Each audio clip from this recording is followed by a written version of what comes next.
ট্রাকের চাকায় পিষ্ট হয়ে মর্মান্তিক মৃত্যু মহিলার। ফুলবাড়ি গজলডোবা তিস্তা ক্যানেল রোডের পুটিমারি সংলগ্ন ছোবাভেজা এলাকায় ঘটল হৃদয় বিদারক ঘটনা। স্থানীয় সূত্রে জানা গিয়েছে, রবিবার রাতে রাস্তা পার হওয়ার সময় একটি দ্রুতগতির ট্রাক হঠাৎই নিয়ন্ত্রণ হারিয়ে এক মহিলাকে ধাক্কা মারে। মুহূর্তের মধ্যে ট্রাকের চাকায় পিষ্ট হয়ে ঘটনাস্থলে মৃত্যু হয় ওই মহিলার। দুর্ঘটনার পর স্থানীয় বাসিন্দারা ক্ষোভে ফেটে পড়েন।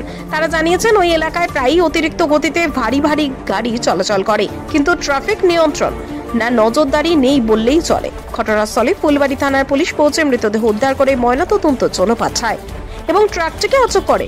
চালক ঘটনার পরে এলাকা থেকে পালিয়ে যায় বলে জানা গেছে। স্থানীয়দের দাবি, ওই ক্যানেল রোডে নিয়মিত পুলিশ টহল ও গতি নিয়ন্ত্রণ ব্যবস্থা না থাকলে এমন দুর্ঘটনা আরো বাড়বে।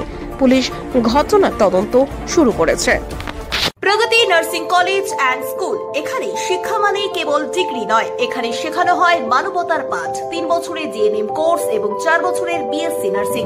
আধুনিক ট্রেনিং, অভিজ্ঞ গাইডেন্স, 100% প্লেসমেন্ট, সবই একই ছাদের নিচে।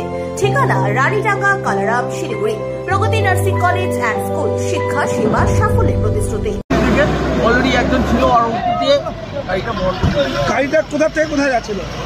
এটার পিছনে যে কোনো কোম্পানি আছে, ঠিক আছে। মহিলার নাম জানা গেছে? না, এখনো পর্যন্ত সঠিক জানা যায়নি। আচ্ছা, কখন হলো ঘটনা? এই ম্যাক্সিমাম অনেক 35 মিনিট। কি গাড়ি মেরেছে? আচ্ছা, আমের নাম ভন্দা নির্মল ব্যবস্থা। নির্মল, হ্যাঁ। কোথায় বাড়ি ওনাদের? আসল বাড়ি মুজনাইতে। হ্যাঁ, মুজনাই। আর এখানে কোথায় থাকে? কলা বাগান আছে না? হ্যাঁ, ওই বাগানে আছে। কলা বাগানে থাকে। আচ্ছা, মুজনাই মানে হচ্ছে ফাঁসি দেওয়ার যে ইয়ে আছে? না, এই যে বীরপাড়ার ওইদিকে। বীরপাড়া মুজনাই চা বাগান।